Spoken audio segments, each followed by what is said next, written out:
Понятно. Так, пожалуйста, вот в первом ряду из Индонезии гость.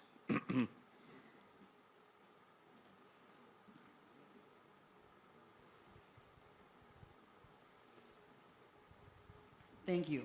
Mr. President, I like your speech so much because I think your speech really bring the spirit of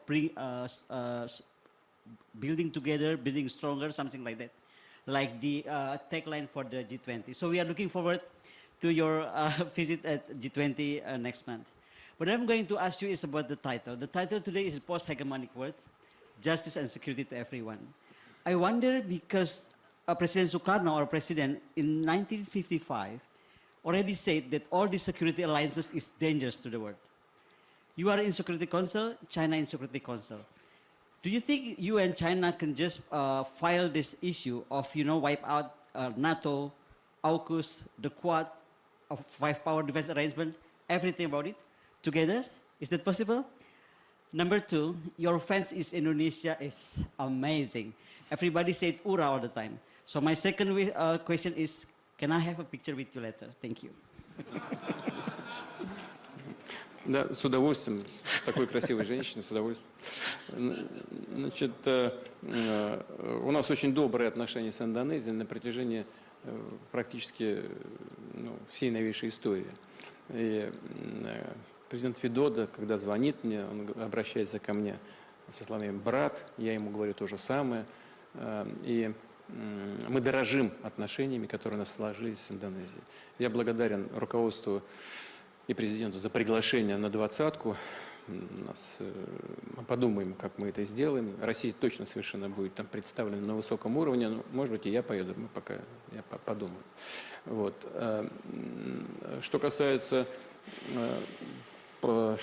создания новых блоков в Азии, то, на мой взгляд, это попытка перенести в Азию провалившуюся систему блокового мышления из Атлантического региона. И без всякого сомнения, это вредная затея. Это опять попытка дружить с кем-то против кого-то. В данном случае дружить против Китая. Мы просто не поддерживаем эту попытку реанимировать это или воссоздать теперь в Азиатско-Тихоокеанском регионе то, что происходило в Атлантике, но и считаем, что это очень вредная и опасная затея. Ну, надо сказать, что это имеет неблагоприятные последствия и для участников, или для союзников тех же Соединенных Штатов, у которых, как мы знаем, там отбирают контракты на поставку подводных лодок, там еще что-то такое. Просто еще ничего не сделано, а негативные последствия, в том числе для союзников Штатов, наступают. И если такая практика будет продолжаться, количество этих ошибок и проблем будет только возрастать. Мы, конечно, выступали и выступаем против политики подобного рода. Так, генерал Шарма, я знаю, хотел вас спросить. Да. Pernahkah mendengar Valdai Discussion Club? Sebuah forum diskusi antar negara yang didirikan tahun 2004 yang namanya diambil dari Danau Valdai dekat wilayah Veliki, Novgorod, Rusia. Sekutu Barat menganggap Valdai Discussion Club adalah mesin propaganda Putin karena sejak awal didirikan memang menjadi salah satu penyaluran think tank bernegaranya Putin terhadap dunia. Ada benarnya pernyataan pihak sekutu tersebut, dan bagi kita yang penting apa manfaatnya, dan mungkin Indonesia sebagai penyelenggara G20, negara-negara top 20 GDP-nya yang terbesar di dunia itu berkumpul, yang mana G20 bisa membawa peran Indonesia sebagai global player. Indonesia bisa memainkan ala-ala Valdai Discussion Club. Kita semua tahu Mbak Koni Rahakundini diundang di sana mewakili Indonesia, sehingga informasi apa di dalamnya sebagian kecil sudah diinfokan ke Bosmed dan sebagian besar tidak diberikan tentunya karena bagian dari etik. Yang penting kita dapat laporan pandangan mata langsung dan dapat kesimpulannya. Itu sudah cukup untuk kita meniru langkah Putin di dalam bernegara. yaitu Indonesia harus memiliki think tank dalam urusan kebijakan luar negeri dan strategi bernegara jangka panjang. Salah satu yang Mbak Koni kagum pada Putin adalah sepanjang acara Putin hadir. Dari tanggal 24 sampai 27 Oktober 2022 di Moskow tersebut tidak seperti pemimpin lain yang hanya pembukaan dan terus meninggalkan acara. Di Valdai Club, Putin hadir, mengarahkan, berdiskusi aktif dari jam 8 pagi sampai jam 11 malam. Waktunya panjang bersama 110 negara peserta. Ada banyak profesor, orang pintar, akademisi, kelas dunia mewakili negara masing-masing dan Putin melayani semua dengan tajam dan pintar. Ini yang Mbak Koni berkali-kali mengatakan, gila itu Putin, pintar banget, semangat banget, visioner dan cerdik. Mbak Koni ini fans garis keras Putin, suka sekali sama Putin walaupun dirinya tidak suka perang. Bahkan ketika Bosman yang pro perang karena ingin dua negara besar Amerika dan Tiongkok ambyar karena perang, yang juga agar Indonesia bisa menyalip di tikungan untuk menjadi negara besar, Mbak Koni ini tetap berpendapat beda. Jangan perang karena akan merusak dunia. Itunya saya setuju, tapi perang selama bukan di homelandnya Indonesia adalah juga peluang yang dapat membuat Indonesia lepas dari cengkraman dua negara besar tersebut. Intinya dia suka sama Putin. Apa yang Putin lakukan, apa yang Putin pikirkan, dan kedalaman ilmunya Putin. Pokoknya hurra, itu aja prinsip dia. Kembali ke G20. Kita berharap pemimpin kita seperti Putin selama G20 dari tanggal 15 sampai 16 November 2022 ini aktif berdiskusi, berdialog dengan 16 pemimpin negara lainnya di forum diskusi agar terjadi konsensus Bali misalnya. Jangan sampai hanya kumpul-kumpul, tidak ada kesepakatan bersama, tidak ada resolusi, tidak ada gebrakan, tidak ada wacana atau tindakan baru. Jangan sampai menghabiskan anggaran negara demi nama yang tidak menghasilkan langkah positif merubah dunia menjadi dunia yang lebih baik. Kita Indonesia harus menjadi global player, ambil peran aktif, tiru Valdai Discussion Club. Kita bantu sedikit informasi apa tema dan resolusi dalam diskusi di Valdai Club dari tahun ke tahun. Kita ambil beberapa, ini semua tujuannya agar menjadi ide. Di tahun 2014 misalnya, temanya adalah The World Order, New Rules or a Game Without Rules. Kemudian tema Valdai Discussion Club berikutnya adalah Creative Destruction, Will a New World Order Emerge from the Current Conflict? Di tahun 2017. Russia Agenda for 21st Century di tahun 2018. The Lesson of Pandemic and the New Agenda, How to Turn the World Crisis into an Opportunity for the World di tahun 2020. Dan terakhir, Post Hegemonic World, Justice and Security for Everyone di tahun 2022 ini. Ada yang menarik dalam tema di tahun 2022 ini, yaitu A Post Hegemonic World, yang bisa diartikan secara sederhana era setelah polisi dunia, The World Order, Amerika maksudnya, akan membuat hukum menjadi adil dan membuat dunia menjadi aman untuk semua manusia. Adanya World Order oleh hegemoni Barat tidak membuat adil dan kemakmuran selama ini. Pembantaian ada di mana-mana terjadi dalam 70 tahun terakhir.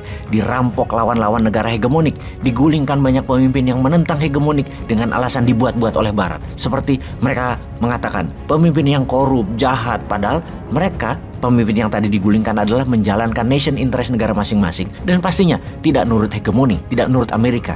Seperti Fidel Castro Kuba, Augusto Pinochet Chili, Khomeini Iran, Saddam Hussein Irak, Gaddafi Libya, Kim Jong-un Korea Utara, dan banyak lagi negara-negara dikonfront langsung.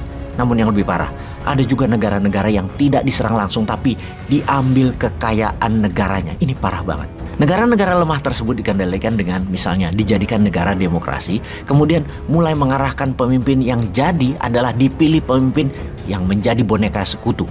Sebuah negara didesain peraturannya, undang-undangnya diatur, medianya diatur oleh Barat, oleh sekutu. Semua di framing, diarahkan, dibatasi, diatur. Harus pakai dolar, harus hutang dolar, harus pakai swift transfer dolar, harus segini harga minyak, harus segini harga batu bara, segini harga pangan, harus pakai vaksin, harus bayar ini itu, harus ikut PBB, harus ikut IMF. Semua dikotak-kotakan, disegregasi, dikontenkan, dipecah-pecah.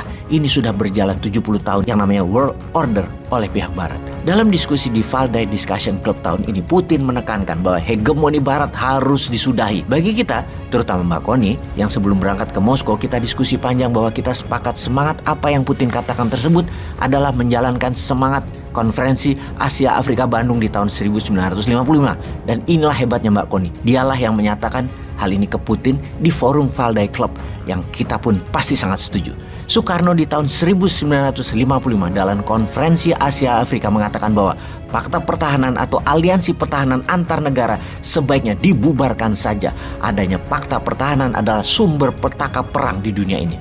ASEAN punya SEATO, Fakta Pertahanan ASEAN, NATO, Fakta Pertahanan Atlantik Utara, dengan lawannya Fakta Warsawa. Dan ketika Fakta Pertahanan Blok Soviet bubar bersama runtuhnya USSR 1991, harusnya NATO bubar karena tidak ada lagi ancaman komunisme. Malah NATO masih berdiri dan malah menambah 15 negara ex-Soviet menjadi membernya. Dan ngamuklah Putin. Karena NATO mulai mendekati Rusia. Batas terakhir NATO dengan Rusia ada di Finlandia, Belarus, dan Ukraina. Belarusia di tangan Rusia. Ukraina dengan semangatnya mau join NATO karena Zelensky memang orangnya barat. Ya dihajar Putin lah. Amerika lalu juga membuat kuat Australia, India, Jepang, dan Amerika buat Asia Pasifik hingga Samudra Hindia. Dan ada beberapa lagi fakta pertahanan yang Amerika buat di beberapa wilayah. Inilah World Order versi Barat. Versi Amerika yang ditentang Putin dalam tema diskusi di Valdai Club.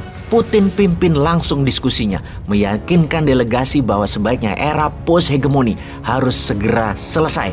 Bagi Indonesia, itulah semangat konferensi Asia Afrika yang diusung oleh Pak Karno, Presiden pertama Indonesia. Dan di tahun ini, G20 harus ada kesepakatan kelas dunia seperti konferensi Asia Afrika yang menjadi pondasi kuat non-blok. Aslinya semangat bangsa Indonesia yang mencintai kedamaian namun selalu siap perang. Civis pacem para bellum. Kita berharap pemimpin kita memimpin langsung diskusi di G20 seperti Putin di Valdai Discussion Club. Aktif selama 2 hari dalam forum diskusi dan arahkan bahwa dunia harus menjadi terbaik, lebih baik dari saat ini. Misalnya, MMT boleh dipakai semua negara, jangan hanya Amerika dan Tiongkok saja yang pakai MMT. Bubarkan aliansi pertahanan seluruh dunia, recover together, efek pandemi COVID, dan paksa war Ukraina selesai dengan NATO dibubarkan dan Rusia mundur dari Ukraina. Semua negara transaksi pakai mata uang masing-masing dalam transaksi bilateral. Gunakan emas sebagai underlying mata uang semua negara termasuk dolar. Bagaimana? Bisa kan? Gitu dong.